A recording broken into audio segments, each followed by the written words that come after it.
জীবন কেবল অর্জন বা সফলতার গল্প নয়, জীবন হলো শেখার ধারাবাহিক প্রক্রিয়া। প্রতিটি মুহূর্ত, প্রতিটি অভিজ্ঞতা আমাদের কিছু না কিছু শেখায়। আমরা ভুল করি, আমরা ব্যর্থ হই, আমরা হতাশ হই, কিন্তু এই প্রতিটি ঘটনা আমাদের শেখায় ধৈর্য ধরতে, সহমর্মিতা রাখতে, ধীর থাকতে এবং কখনো হাল ছাড়তে নয়। শিক্ষণীয়তা শুধু বই বা বক্তৃতার মধ্যেই সীমাবদ্ধ নয়। প্রকৃত শিক্ষা আসে আমাদের দৈনন্দিন জীবনের অভিজ্ঞতা থেকে। পরিবার, বন্ধু, প্রতিবেশী, সহকর্মী এরা আমাদের জীবনকে শেখার পাঠ দিয়ে পূর্ণ করে।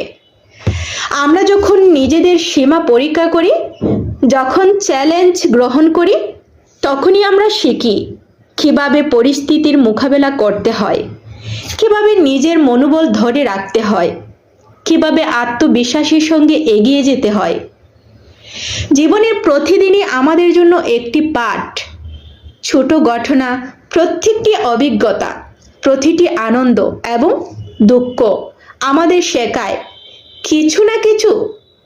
অবশ্যই যদি আমরা প্রতিটি মুহূর্তকে শিক্ষা গ্রহণের সুযোগ হিসেবে না দেখি, আমরা জীবনকে পুরোপুরি বুঝতে পারবো না। শেখার মানে হলো নিজেকে বোঝা, নিজের ভুল থেকে শিক্ষা নেওয়া, নিজের সম্ভাবনাকে আকার দেওয়া। শিক্ষণীয়তা আমাদের শক্তি দেয়। যখন আমরা নতুন কিছু চেষ্টা করি, যখন আমরা আমাদের সীমা অতিক্রম করি, তখনই জীবনের প্রকৃত শিক্ষা আমাদের কাছে আসে। ব্যর্থতা ভয়ঙ্কর নয়, বরং এটি আমাদের শেখায় কখন লড়াই করতে হবে, কখন হাল ছাড়তে হবে না, কখন নিজের পথে অটল থাকতে হবে।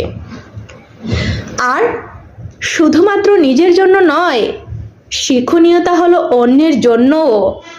আমরা যখন শিক্ষা জ্ঞান অন্যদের সঙ্গে ভাগ করি, তখন তা দ্বিগুণ শক্তি পায়। আমরা যখন আমাদের অভিজ্ঞতা থেকে শিক্ষা গ্রহণ করি এবং তা অন্যদের শেখাই, তখন জীবনের সবচেয়ে বড় শক্তি তৈরি হয়। শেখা মানে জীবনের প্রতিটি মুহূর্তকে মূল্যবান করা, প্রতিটি ভুলকে শক্তিতে পরিণত করা।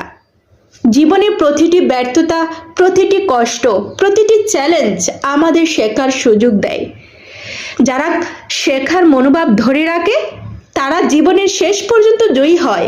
তাই প্রতিটি মুহূর্তকে শিক্ষার মূল্য দাও, প্রতিটি অভিজ্ঞতা থেকে শিক্ষা নাও এবং নিজের জীবনকে শক্তিশালী ও পরিপক্ক করো। মনে রেখো,